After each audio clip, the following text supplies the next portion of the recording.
muuqaalkan waxaad ku baran doontaa sida loo soo geliyo waxyaabaha aad ka sameyn lahayd muuqaalkaaga timeline-ka iyo waxyaabaha uu ka kooban yahay timeline-ka iyo sida loo nidaamiyo timeline-ka. aan ku bilaabo timeline-ka maxaa la yiraahdaa? timeline-ka waxaa loo yaqaanaa qaybtan calaamadeysan oo idil wax uu ku kooban yahay tracks. qayb kastoo calaamadeysan waa track. qaybtan waxaa loogu talagalay codadka oo kaliya. track-gan waxaa loogu talagalay codadka sidaad u jeedaba. qaybtan kalena waxaa loogu talagalay video-ga oo kaliya. si aad u soo geliso marka laba wado midkood aad mari kartaa. inaad filaar dul geyso kadibna aad doorato plus sidaas inaad u soo geliso, ama inaad filaar dul geyso midkaad rabtid kadibna aad soo jiido aad keento meesha aad rabto. sawirkan waa la mid, inaad soo jiido lama dhigi karo qaybtan hoose waayo waxaa loogu talagalay codadka.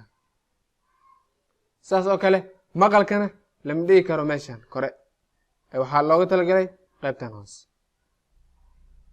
hadda waxaad fahantay sida loo soo geliyo timeline-ka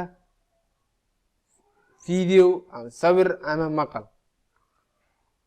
waxaan ku xijinaynaa sida loo nidaamiyo timeline-ka.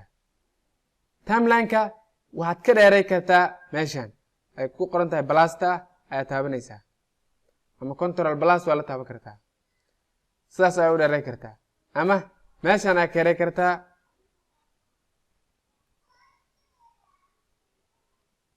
ama filaartan aad jiidi kartaa. inaad raadkeel la qabato filaartan saan u jiido ama saan u jiido.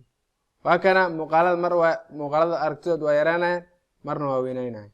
si aad u aragto marka scrollkan hoose ayaad ka wadadi kartaa, bilowga saas ku geey kartaa, ama waxaad isticmaali kartaa aan kugula tali lahaa cabirka muuqaalkaaga si aad ula jimeyso timeline-ka inaad baashan isticmaasho fit aad isticmaasho, ama shift plus z inaad la qabato.